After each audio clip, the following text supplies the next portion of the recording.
हरियाणा विधानसभा चुनाव में कांग्रेस की लगातार तीसरी बार हार के लिए हरियाणा प्रदेश कांग्रेस के अध्यक्ष उदय भान ने बीजेपी की हेराफेरी को जिम्मेदार ठहराया है। उदय भान ने प्रेस कॉन्फ्रेंस करके आरोप लगाए हैं कि बीजेपी ने ईवीएम को हैक करके 14 सीटों पर कांग्रेस के प्रत्याशियों को हराने का काम किया है। इन सीटों पर कांग्रेस जीत रही थी, लेकिन बेईमानी से बीजेपी ने कांग्रेस को हराया है। इन आरोपों के पक्ष में उनके पास सबूत हैं और वो इन सबूतों को लेकर कोर्ट में जाएंगे और बीजेपी को एक्सपोज करेंगे। उदय भान के इन आरोपों में कितना दम है, उदय भान के सबूतों में कितना दम है और उदय भान की बताई गई 14 सीटों पर कांग्रेस की हार के लिए वास्तव में कौन से कारण जिम्मेदार रहे, ये जानने के लिए आज की इस खरी खबर को आप जरूर देखिए।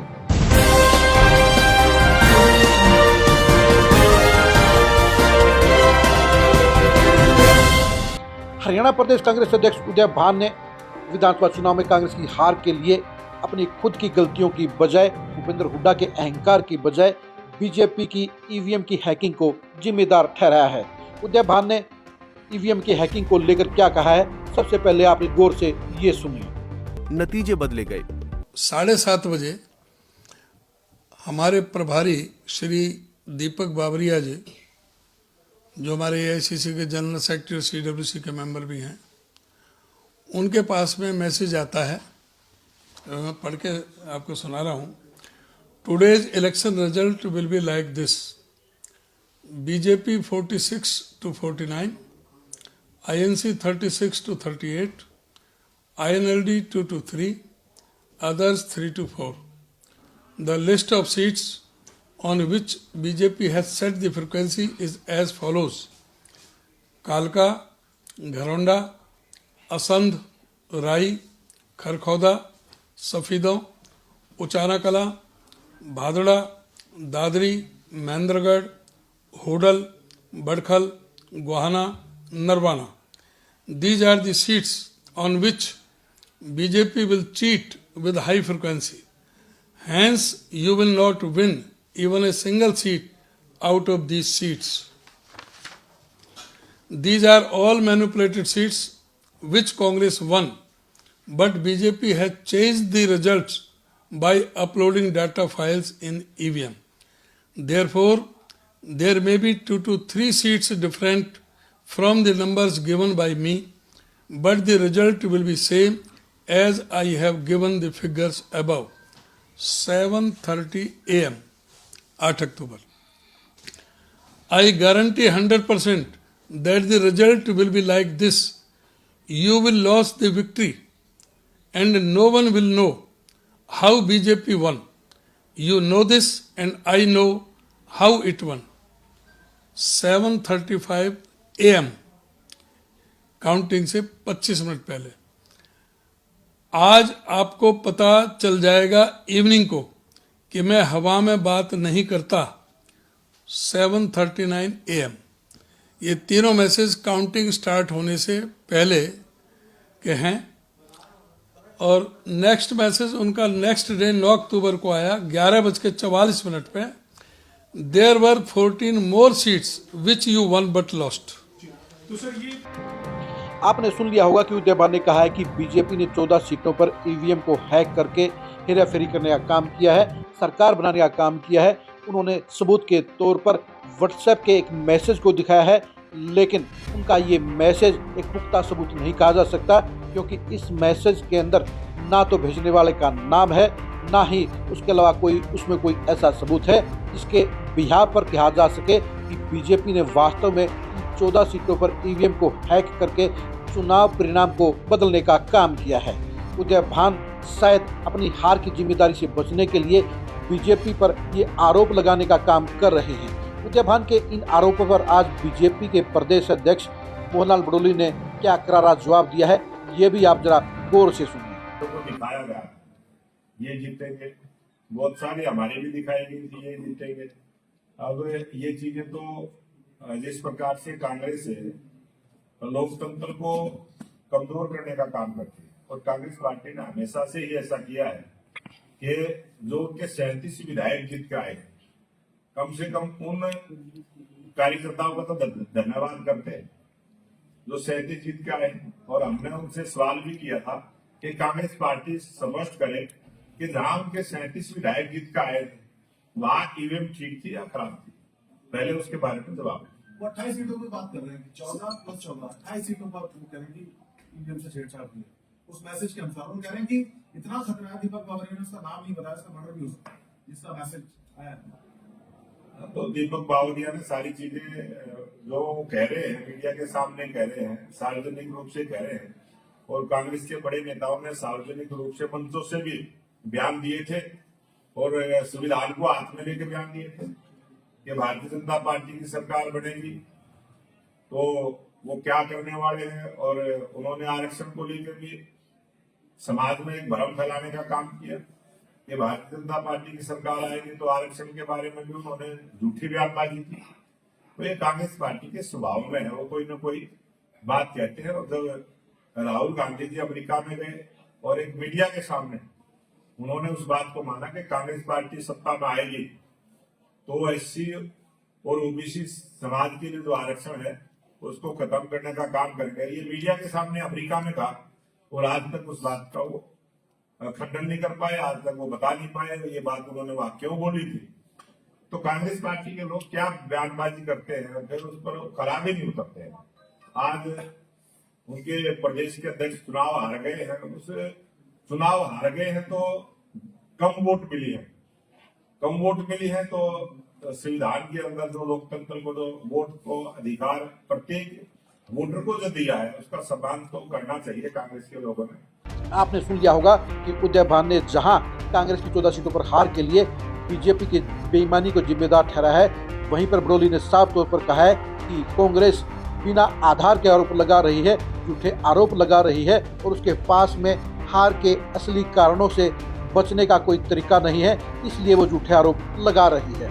अब हम आपको बताते हैं कि उदय भान के इन आरोपों में कोई दम क्यों नहीं है। सबसे बड़ा सवाल ये है कि इन आरोपों को लेकर 40 दिन तक कांग्रेस खामोश क्यों रही। उदय भान ने खुद कहा है कि प्रभारी दीपक बाबरिया के पास 8 अक्टूबर को मैसेज आया था, वो बीमार थे इसलिए वो मैसेज देख नहीं पाए। 9 अक्टूबर को उन्होंने मैसेज देखा और उस मैसेज के हिसाब से ही चुनाव परिणाम आए हैं। लेकिन जनाब, जब चुनाव परिणाम को आए हुए 40 दिन बीत चुके हैं तो ऐसे में आप 40 दिन तक किस बात का इंतजार करते रहे। अगर 9 अक्टूबर को बाबरिया ने पार्टी के पूरे सिस्टम को, हाईकमान को और प्रदेश के नेताओं को, भूपेंद्र हुड्डा को इस जालसाजी के बारे में बता दिया था तो ये प्रेस कॉन्फ्रेंस 9 अक्टूबर या 10 अक्टूबर की बजाय आखिर 19 अक्टूबर को क्यों हुई है। आखिर उदय भान 40 दिन तक किस बात का इंतजार करते रहे, किन सबूतों का इंतजार करते रहे और इस मामले को लटकाने का काम क्यों करते रहे। उदय भान और कांग्रेस के पास इस मामले को जबरदस्त तरीके से उठाने के लिए विधानसभा का सेशन भी था। परसों ही विधानसभा का सेशन खत्म हुआ है। 4 दिन तक बीजेपी को घेरने के लिए कांग्रेस के पास ये गोल्डन चांस था। विधानसभा में इस बात को उठाकर और सबूतों को पेश करके कांग्रेस इस मामले में बीजेपी को एक्सपोज कर सकती थी, बीजेपी को नंगा कर सकती थी, लेकिन कांग्रेस ने ऐसा क्यों नहीं किया। जैसी बात है कि अगर विधानसभा में इस मुद्दे को कांग्रेस उठाती तो उसे सबूत पेश करने पड़ते और विधानसभा में इन सबूतों की पड़ताल होती। इन सबूतों के खारिज होने पर, झूठे पाए जाने पर मामले को उठाने वाले विधायक या बड़े नेता के खिलाफ कार्रवाई हो सकती थी। इसलिए कांग्रेस ने इस बिल्कुल नकली और झूठे सबूत के आधार पर ही प्रेस कॉन्फ्रेंस करने का काम किया है। तीसरी बात यह है कि विधानसभा चुनाव को लेकर सबसे बड़े एक्सपोज को, सबसे बड़ी बेईमानी को उजागर करने का काम आखिर भूपेंद्र हुड्डा ने क्यों नहीं किया।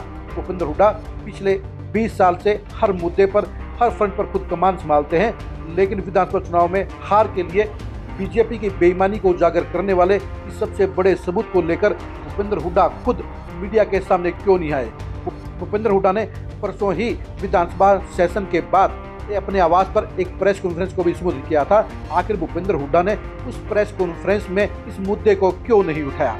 जब पिछले 40 दिन से कांग्रेस के पास इस बीजेपी की बेईमानी की जानकारी थी, सबूत थे, तो भूपेंद्र हुड्डा को परसों ही इस बात को उजागर करना चाहिए था। जैसी बात है, भूपेंद्र हुड्डा की चुप्पी और उदय भान का 40 दिन के बाद सामने आना इस बात को साबित करता है कि इस मामले के अंदर बीजेपी के खिलाफ कांग्रेस के पास कोई सबूत नहीं है और अपनी हार की खींच को मिटाने के लिए ही भूपेंद्र हुड्डा और उदय भान इस झूठ के आवंटन को आगे करने का काम कर रहे हैं। आगे हम चर्चा करते हैं कि वो 14 सीटें कौन सी हैं जिनके ऊपर उदय भान ने आरोप लगाया है कि बीजेपी ने बेईमानी करके कांग्रेस को हराने का काम किया है।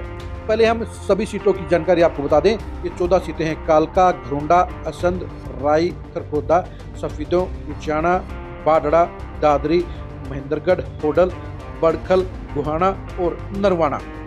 एक एक सीट के वाइज हम आपको बताते हैं कि वहां पर कांग्रेस की जीत की गुंजाइश कितनी थी और क्या वास्तव में वहां पर कोई बेईमानी या हेराफेरी हुई है।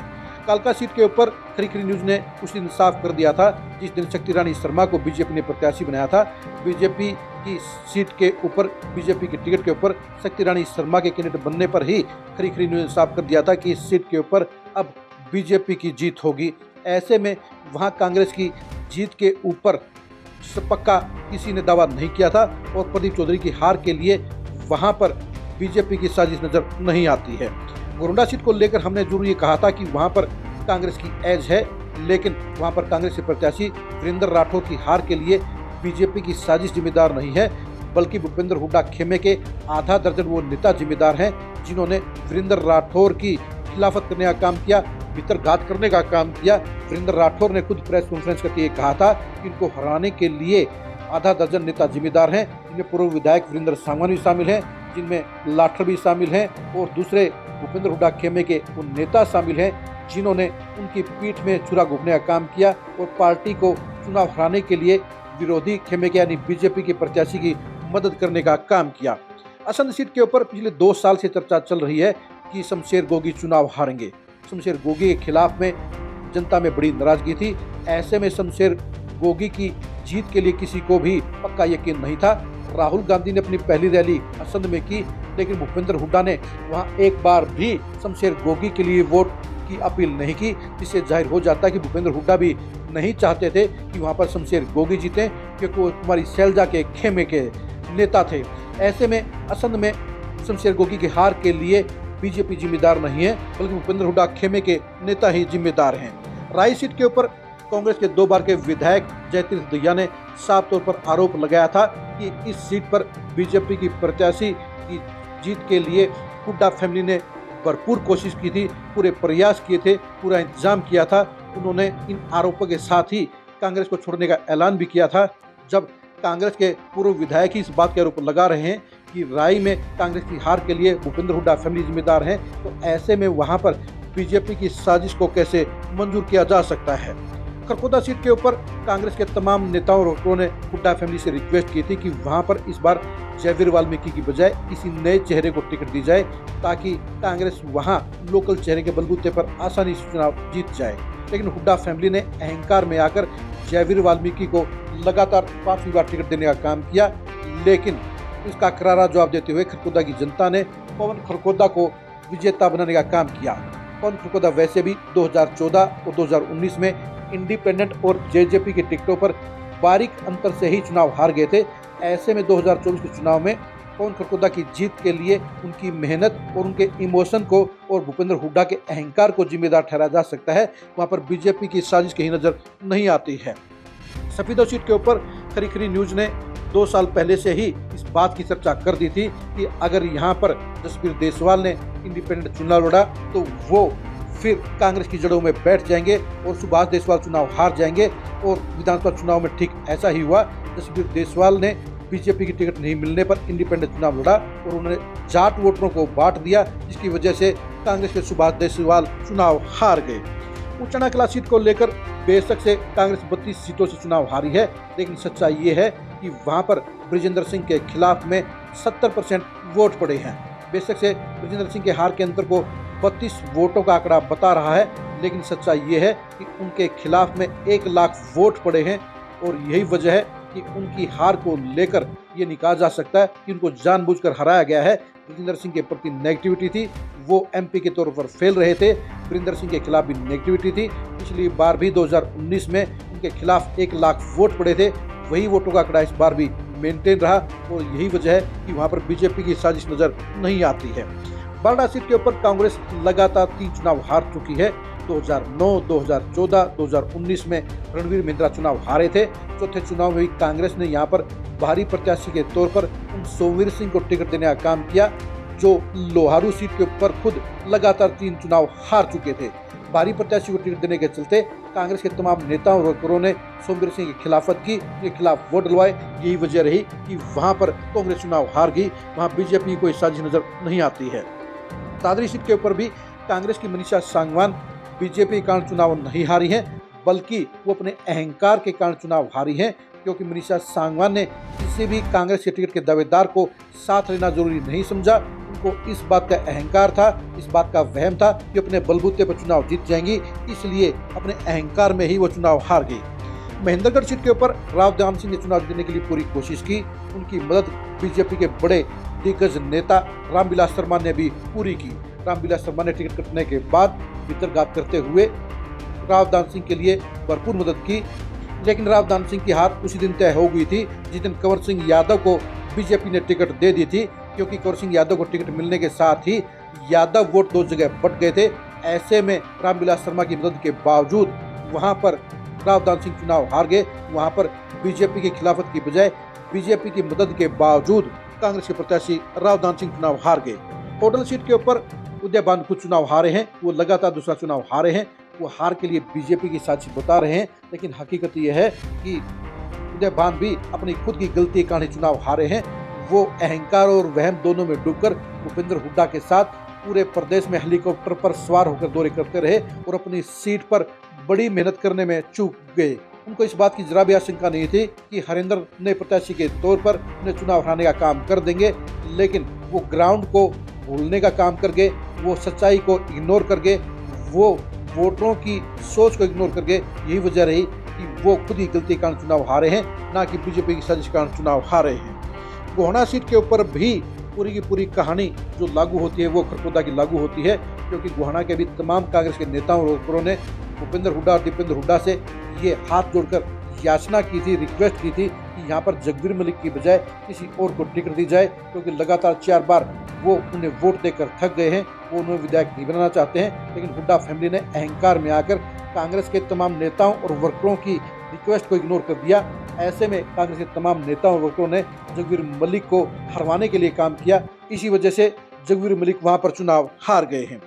बड़कल सीट के ऊपर विजय प्रताप सिंह खुद अपनी वजह से चुनाव हारे। उनको इस बात का यकीन था कि सीमा त्रिखा के खिलाफ जिस तरह से नाराजगी है, बीजेपी के खिलाफ जिस तरह से नाराजगी है, वो उन्हें चुनाव जितवाने का काम करेगी। लेकिन बीजेपी ने सीमा त्रिखा की टिकट काटकर पार्टी के प्रति फैली हुई नेगेटिविटी को एक झटके में खत्म कर दी और विजय प्रताप इस वहम में रहे कि उनको बगैर मांगे वोट मिल जाएंगे। ऐसे में वोटरों की सोच को इग्नोर करके गलत भांपकर ही विजय प्रताप चुनाव हारे हैं। वहाँ भी बीजेपी की हार के कोई कारण नजर नहीं आते हैं, क्योंकि वहाँ पर लोकसभा चुनाव में भी बीजेपी को बड़ी बम्पर लीड मिली थी। ऐसे में विजय प्रताप की हार के लिए बीजेपी की घोषणा पूरी तरह से गलत है। नरवाना सीट के ऊपर भी कांग्रेस लगातार 3 चुनाव हारी है। 2005 के बाद कांग्रेस यहाँ चुनाव नहीं जीती है। 2014 2019 में भी यहाँ पर कांग्रेस चुनाव हारी थी। ऐसे में 2024 में भी यहाँ कांग्रेस की हार को साजिश नहीं कहा जा सकता। यहाँ पर कांग्रेस का बेस खराब हो चुका है। कांग्रेस के खिलाफ वहाँ पर 65 से 70% वोटर हैं। ऐसे में कांग्रेस की हार के लिए वहाँ पर माहौल जिम्मेदार है। वहाँ के वोटर बीजेपी के पक्ष में थे और इसलिए वहाँ पर बीजेपी की जीत हुई है। यानी इन 14 सीटों के ऊपर साफ तौर पर हमने आपको एक सीट वाइज आपको बता दिया है कि किसी भी सीट के ऊपर बीजेपी की ईवीएम की हैकिंग नजर नहीं आती है, बल्कि अलग अलग कारणों से कांग्रेस की हार के कारण साफ तौर पर नजर आते हैं। इन 14 सीटों पर कांग्रेस की हार के लिए आप किसे जिम्मेदार मानते हैं, ये कमेंट करके जरूर बताइए। बीजेपी की साजिश के पक्ष में उदय भान के आरोपों की सच्चाई के बारे में आपको क्या लगता है, ये भी कमेंट करके जरूर बताइए। कांग्रेस की हार के लिए उदय भान की जिम्मेदारी क्यों नहीं होनी चाहिए, ये भी कमेंट करके जरूर बताइए। आप हमारे फेसबुक पेज को फॉलो कीजिए, आप हमारे यूट्यूब चैनल को सब्सक्राइब कीजिए। नमस्कार।